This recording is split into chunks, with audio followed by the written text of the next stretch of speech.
brave, that's our way. Nice to see you here today. Hello everybody, I hope you're all nice and comfy in your pyjamas.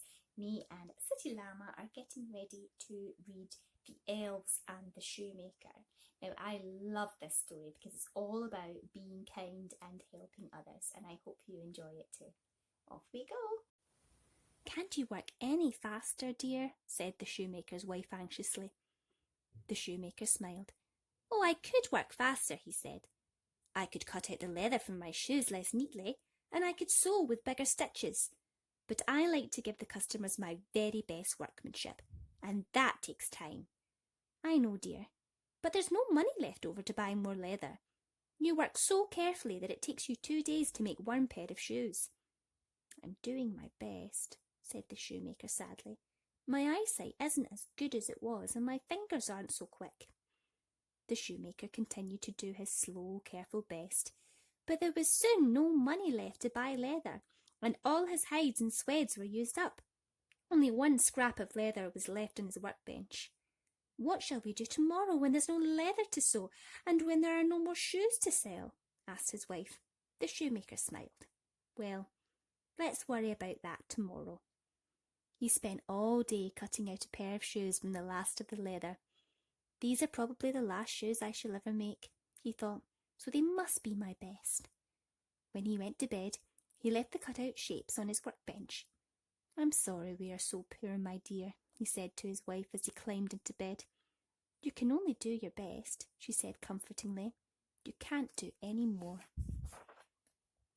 In the morning, the shoemaker cleaned his glasses and threaded his needle and looked around for pieces of leather. But something amazing had happened. A finished pair of shoes stood in the centre of the bench, perfect to the last shiny buckle. Someone had made the shoes for him overnight. "Just look at the workmanship," he exclaimed, showing them to his wife, "and look at the beautiful tiny stitches. Who could have made them?" The shoes were so well made that they sold for twice the usual price, so the old shoemaker was able to buy a new strip of leather and cut out 2 pairs of shoes during the day. At night, he left the cut-out shapes on his workbench and went to bed a much more cheerful man. In the morning, the 2 pairs of shoes were completely finished, right down to the tags on their laces. "What craftsmanship!" said the shoemaker to his wife. The shoes brought such a good price that this time he was able to buy enough leather for 4 pairs of shoes. And the next night, the mysterious visitors sewed all 4 pairs. "Such perfect cobbling!" exclaimed the customers, and they came from miles around to buy the shoemaker's wares. There were long, glossy riding boots for the men, and pretty velvet dancing shoes for the ladies. "We have enough leather for a lifetime," said the shoemaker's happy wife, "and so many people come here to buy their shoes that we are almost rich." But the shoemaker was thinking, "Wouldn't you like to know who is helping us every night? It's time we found out." So one cold night just before Christmas, the shoemaker left the cut-out leather on his workbench. Then he and his wife hid nearby. As midnight struck, out from behind the clock crept 6 naked little elves. They climbed onto the bench and went to work at once, sewing and hammering and lacing and polishing. Every now and then they stopped to blow their cold hands or stamp their cold feet or hug themselves against the chilly night air. They were shivering blue from head to foot. "Poor little mites," said the shoemaker's wife. "All that work for us, and they haven't got a shirt or even a pair of boots." "Well, after all they've done for us, we ought to give them a thank-you present," said the shoemaker.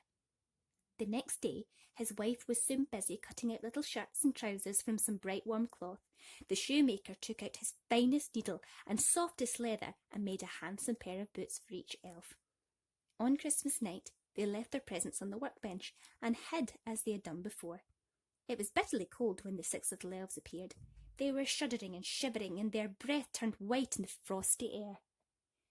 They were confused at first when they could find no boot leather to sew, but when they saw the clothes and realised that they were for them, they put them on and danced about, laughing and clapping hands inside of their new woolen mittens. "No more cobbling for us. We are smart fellows now," and the elves sang as they danced out of the shop and down the street. "So No more help from the elves, said the shoemaker's wife, laughing. How will you manage now so many people come to you for their shoes and boots? The shoemaker smiled. I'll just have to do my best, he said. I'm sure you will, my dear, said his wife. You always do. The end. Well, I hope you enjoyed that, everybody. We'll see you all tomorrow night. Kind and brave, that's our way. See you all another day. Good night, everybody. Sweet dreams.